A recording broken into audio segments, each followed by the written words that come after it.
Hey, what's up, y'all? Welcome to Mundo's World. Go ahead and like and subscribe. Today, we're going to talk about this list that's been circulating online.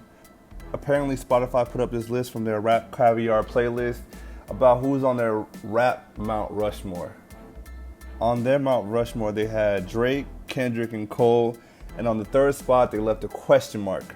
I was asking myself, like, what's the criteria of this? Like, why does this matter? It can't be about record sales, because quiet as it's kept, Eminem is a high-selling artist of the 2010s, so it can't be about album sales.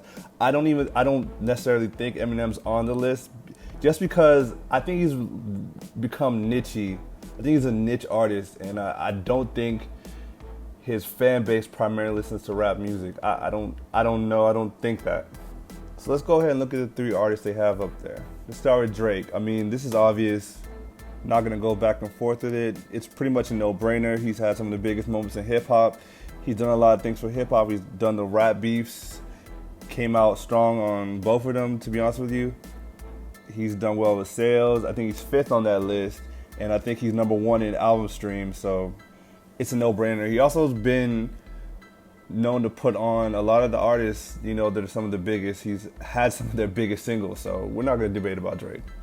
So we talk about Kendrick. Kendrick has a high amount of sales.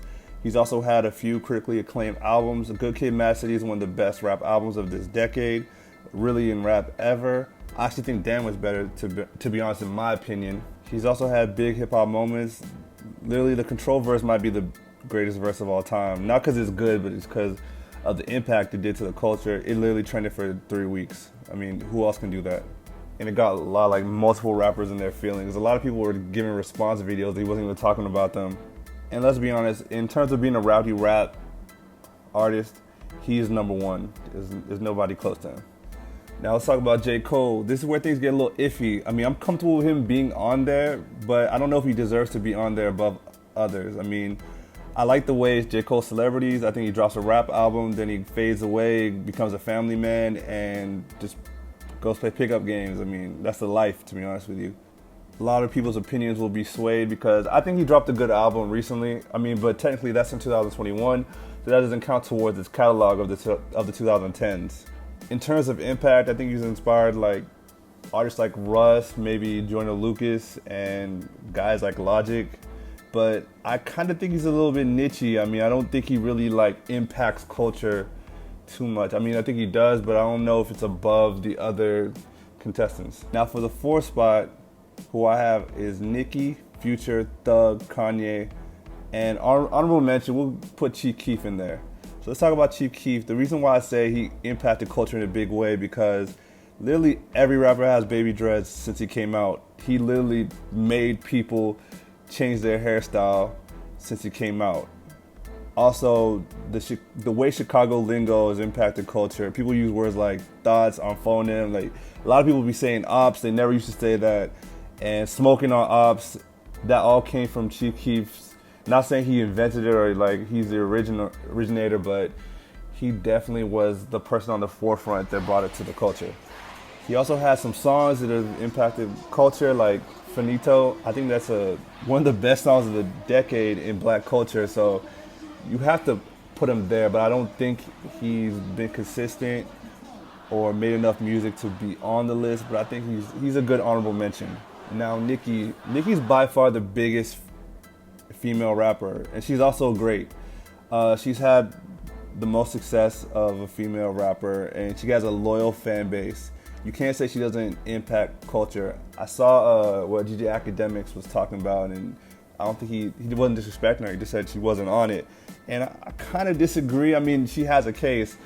If you look today, you see her in Doja Cat, Meg, definitely Cardi B, and pretty much any female rapper that comes. So, I mean, you have to say that she's a factor. And when you talk about Mount Rushmore, how can you literally not have the greatest female rapper on there? I mean, it's kind of crazy.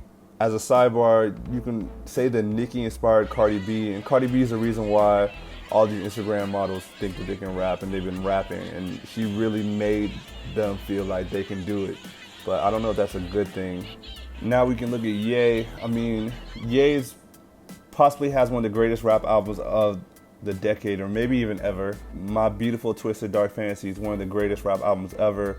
Also, he had a joint project with Jay-Z, Watch the Thrones, which really inspired all these collaboration albums. He's really inspired, he inspired Drake. And just not being a gangster rapper and still being prosperous is one of his greatest achievements. He's one of the most impactful, like you could tell, like he filled out the Garden in an impromptu concert showing off his album. That's for the Life of Pablo. I mean, who does that? I think that got above 20 million views at once. I mean, nobody else can do that. He's also responsible for Travis Scott and Big Sean and, and other artists. Kanye is interesting because he has such an impact on the culture. Kanye's so influential on the culture. He's able to sell shoes at a high rate. And that's just because of who he is and what he brings to the rap game. Now, Wayne is definitely a GOAT, but his label issues have caused him not to be on this list. And honestly, he's an all-time GOAT. He doesn't need to be on it. He's an icon. But a lot of these artists are derivatives of Wayne, so I just want to mention that, especially Future and Young Thug. Now, Future's definitely a GOAT because of his inspiration, and I think he impacts black youth listeners that primarily listen to hip-hop more than, I would say, J. Cole. So that has to count for something. He also has a way of making great replay value music. And let's not forget he made March Madness, so I mean, Jesus. Thug is there because I would say nobody's inspired more relevant artists than him. I mean, he's really the most influential artist probably of this decade. Down to like the way he dresses, his eccentric appearance, and his ability to deviate from the norm. He's also popularized words like slime and slat. A lot of artists saying that now. And you can literally tell that he has the respect of his peers because he's on every album. He's worked with everybody. Him and Future have revolutionized the game with their delivery and also have the ability to make quantity and quality music at the same time. Thug has had success with sales, but I wouldn't say to the point of everybody on this list outside of Chief Keef.